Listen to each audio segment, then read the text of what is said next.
మన ప్రభువైన యేసుక్రీస్తు నామమున అందరికి ప్రైజ్ ది లార్డ్. నేటి హెబ్రోను క్యాలెండర్ వాగ్దానము యెషయా గ్రంథము 35వ అధ్యాయము 9వ వచనము. యెహోవా విమోచించిన వారు పాటలు పాడుచు తిరిగి సీయోనుకు వచ్చెదరు.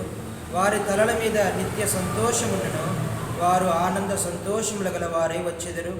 దుఃఖమును నిట్టూర్పును ఎగిరిపోవును. యెహోవా విమోచించిన వారు పాటలు పాడుచు తిరిగి సీయోనుకు వచ్చెదరు. విమోచించినటువంటి వారు ఎలా ఉంటారు? సంతోషముతో, ఆనందముతో గెంతులు వేసేటువంటి వారుగా ఉంటారు.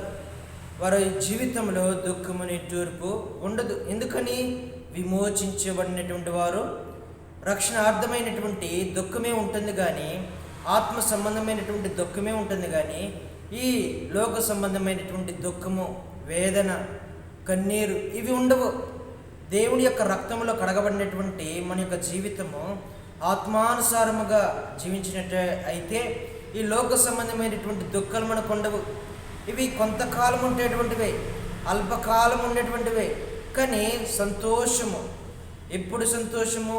మన యొక్క పాపములు ప్రభువైన యేసుక్రీస్తు వారి యొక్క రక్తంలో కడగబడుతూ వచ్చినాము అని మన జీవితంలో మార్చబడుతూ వచ్చినాయి. నిత్య జీవానికి, నిత్య రాజ్యానికి వారసులమని నిత్యము సంతోషము కలిగినటువంటి వారమిగా ఉండాలి తప్ప నిరీక్షణ ఆధారము చేసుకొని మనము ప్రతిరోజు ఆనందముతో గెంతులు వేసేటువంటి వారుగా ఉండాలి. మనము విమోచించబడినటువంటి వారము. ఇజ్రాయేల్ ప్రజలను దేవుడు విమోచించుకున్నాడు. ఎర్ర సముద్రంలో బాప్తిస్ము ద్వారాగా, రకరకాలుగా అరణ్యములో ప్రతి ఒక్కరిని ఆయన సంకల్పం ప్రకారముగా ఆయన విమోచించుకున్నాడు. తన ప్రజలను, ఇజ్రాయేల్ ప్రజలను విమోచించి ఉన్నాడు. కాబట్టి వారు తిరిగి సీయోనుకు వస్తారు. విమోచించబడినటువంటి వారు తిరిగి సీయోనుకు వస్తారు. కాబట్టి విమోచించబడినటువంటి వారి జీవితంలో ఏమి ఉండాలి అని అంటే ఆనందం ఉండాలి, సంతోషం ఉండాలి. ఎందుకని? దేవుడు విమోచించినాడు. నా దేవుడు గొప్పవాడు, రాజులకు రాజు, ప్రభులకు ప్రభు, అత్యంత సింహాసనం మీద ఆసీనుగా ఉన్నటువంటి నా దేవుడు అని మనము సంతోషముతో, ఆనందముతో ఉన్నటువంటి వారుగా ఉండాలి. ఇజ్రాయేల్ ప్రజలు ఆ మాదిరిగానే ఉన్నారు. నేటి దినాన మనకు కూడా దేవుడు విమోచించబడినటువంటి వారము. మన పాపముల నుంచి, అపరాధం నుంచి, దోషముల నుంచి, చచ్చినటువంటి ఈ యొక్క పాడు లోకం నుంచి మనము కూడా విమోచించబడి ఉన్నాము. ప్రభువైన యేసుక్రీస్తు వారి యొక్క రక్తము ద్వారా మనము కూడా విమోచించబడి ఉన్నాము. మన జీవితంలో కూడా నిత్య సంతోషములు మన తల మీద ఉండాలి అని అంటే విమోచించబడి ఉండాలి. కొంతమంది ఎన్ని పలుమార్లు వాక్యము చెప్పినా, అమ్మా నేడే రక్షణ దినము, నేడే అనుకూలమైనటువంటి సమయము, మీ యొక్క పాపముల ప్రభువైన యేసుక్రీస్తు వారి యొక్క రక్తంలో కడగబడుతూ వచ్చినాడు అని ఎన్ని పలుమార్లు చెప్పినా సరే వారు అంగీకరించలేనటువంటి వారుగా ఉంటారు. మరి వారి జీవితంలో యొక్క సంతోషం ఎక్కడి నుంచి వస్తుంది? ఆనందం ఎక్కడి నుండి వస్తుంది? వాళ్ళకు ఉండవు. వారి యొక్క తలల మీద నిత్య సంతోషాలు ఉండవు. ఎవరికి సంతోషము, ఎవరికి ఆనందము, ఎవరికి లోకంలో దేవుని యొక్క ప్రత్యేకత మనకు అర్థమవుతుంది అని అంటే విమోచించబడినటువంటి వారికి మాత్రమే అర్థమవుతుంది. ఈ లోకంలో అల్పకాల పాప భోగాల కోసం, శరీరాశ, నేత్రాశ, జీవోడమ్మము కోసము, ఈ లోకంలో ఉన్నటువంటి లోక భోగాల కోసము, లోక యాత్రల కోసము, లోక జీవితాల కోసము, నటన కోసము, మర్యాద కోసము జీవించేటువంటి వారికి ఎక్కడ దేవుని సంతోషం పొందుకుంటారండి? పొందుకోలేరు. ఇక్కడ విమోచించబడినటువంటి వారు కష్టపడిన, కన్నీరు వచ్చిన, బాధ వచ్చిన, దుఃఖం వచ్చిన, నిరీక్షణ కలిగినటువంటి వారుగా ఉంటారు. నా దేవుడు గొప్పవాడు, ఇవి ఏ పాటివి అని ముందుకు వెళుతున్నటువంటి వారుగా ఉంటారు. వారి జీవితంలో ఒకసారి దుఃఖం రావచ్చు, వారి జీవితంలో బాధలు రావచ్చు, కష్టాలు రావచ్చు. కానీ వాటన్నిటినీ దేవుడు తొలగించి నిత్య సంతోషములతో మీ తలల మీద నేను నింపుతాను అని వాగ్దానం ఆధారము చేసుకొని ముందుకు వెళ్ళేటువంటి వారుగా ఉంటారు. మరి రక్షణ లేనటువంటి వారు ఇలాగా వాక్యాల ఆధారం చేసుకొని ముందుకు వెళ్ళేటువంటి వారుగా ఉండరు కదా. కాబట్టి ఉదయకాల సమయంలో నేడే రక్షణ దినము, నేడే అనుకూలమైనటువంటి సమయము, మన దేవుడు ప్రభువైన యేసుక్రీస్తు వారు అనే రక్తము ద్వారా మనం విమోచించబడినటువంటి వారము. కాబట్టి ఇంకా వాక్యమైనటువంటి నీలో ఇంకా దేవుని యొక్క కార్యం జరగలేదని అంటే నేడే రక్షణ దినము. ప్రభువైన యేసుక్రీస్తు వారిని పాపములను కడుగుతూ వచ్చినాడు, నీ దోషములను కడుగుతూ వచ్చినాడు. ప్రభువైన యేసుక్రీస్తు వారిని నీ హృదయములకు చేర్చుకో. నేడే రక్షణ దినము, నేడే అనుకూలమైనటువంటి సమయము, నేడే నిత్య ఆనందము కలిగినటువంటి జీవితము. కాబట్టి ఇంకా ప్రియ సహోదరుడు, సహోదరి, నిర్లక్ష్యము కలిగినటువంటి జీవితం వద్దు. భయంకరమైనటువంటి దినాలు, భయంకరమైనటువంటి దుర్దినాలలో ఉన్నటువంటి వారముగా ఉన్నాము. కాలాన్ని ఎంతో వృధాగా చేసుకోకూడదు. కాబట్టి సమయం ఉండగానే ఇల్లు చక్కబెట్టుకోవాలి, దీపాన్ని ఉండగానే వెలిగించుకోవాలి. కాబట్టి ఈ ఉదయకాల సమయంలో మనము నేర్చుకోవాల్సినటువంటిది ఏమిటయ్యా అంటే, విమోచించబడినటువంటి వారి యొక్క తలల మీద నిత్య సంతోషములు పాటలు పాడుతూ తిరిగి సీయోనుకు వచ్చేదేరు. వారు ఆనంద సంతోషములు గల వారు వచ్చేదారు. దుఃఖముని నిట్టూర్పును ఎగిరిపోవును. రక్షించబడినటువంటి వారు, విమోచించబడినటువంటి వారు, వారి యొక్క తలల మీద సంతోషము, ఆనందము ఉంటుంది. వారి దుఃఖము ఎగిరిపోతుంది, నిట్టూర్పు ఎగిరిపోతుంది. వారి జీవితంలో ఏదైనా సమస్య కానీ, కొరత కానీ, బాధ కానీ ఉంటే దేవుడు తీసివేయటానికి ఉదయకాల సమయంలో దేవుడు మాట్లాడుతున్నాడు. విమోచించినటువంటి బిడ్డలను దేవుడు విడిచిపెట్టడు. తన బిడ్డలను విడిచిపెట్టడు. తల్లి మర్చిపోయినా, తండ్రి మర్చిపోయినా నేను నిన్ను మరవజాలను అని అంటాడు కదా. కాబట్టి విమోచించినటువంటి తన ప్రజలుగా ఉన్నప్పుడు మనము దుఃఖముతో ఉన్న, శ్రమలతో ఉన్న, లేమితో ఉన్న, అనారోగ్య సమస్యలతో ఉన్న, కరువు కాటకాల్లో ఉన్న దేవుడు మనలను విడిచిపెట్టడు, మరిచిపోడు. కాబట్టి వాటన్నిటి నుంచి ఆ భయంకరమైనటువంటి పరిస్థితుల నుంచి దేవుడు మనం తప్పించి దుఃఖమును, నిట్టూర్పును ఎగరగొట్టేటువంటి దేవుడు మన దేవుడు.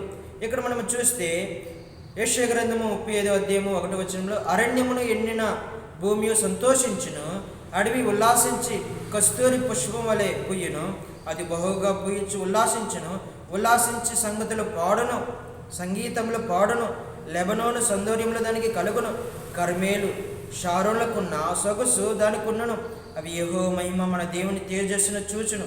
సడిలిన చేతులను బలపరచుడి, తొట్టిల్లు మోకాలను దృఢపరచుడి, తత్తరిల్లు హృదయములతో ఎట్లనుడి, భయపడగా ధైర్యంగా ఉండడి. ప్రతి దండన చేయుటకై మీ దేవుడు వచ్చుచున్నాడు.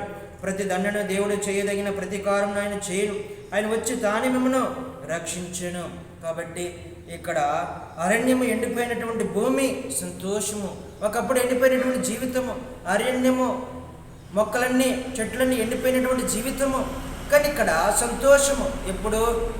ఎప్పుడైతే ఎండిపోయినటువంటి చెట్టు ఉంటుందో దానికి చిగురు మరలా బ్రతికినటువంటి విధానము చూస్తే దానికి జీవితంలో సంతోషము, ఆనందం ఉంటుంది.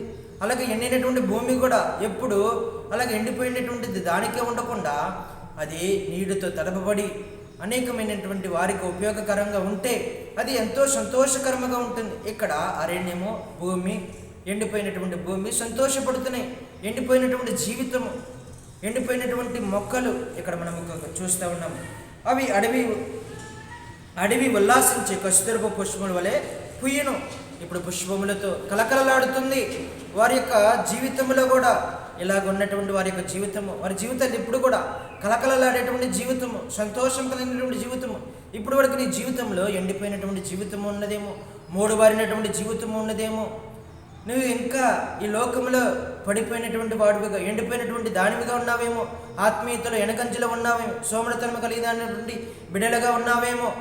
ఎండిపోయినటువంటి జీవితాన్ని పుష్పములతో అలంకరించాలని, పుష్పములు ఏ విధంగా పూస్తూ ఉంటాయో, కాబట్టి మన జీవితంలో కూడా అలాగే పుష్పములు ఆనందానికి, నెమ్మదికి మన జీవితంలో చూస్తూ ఉంటాము.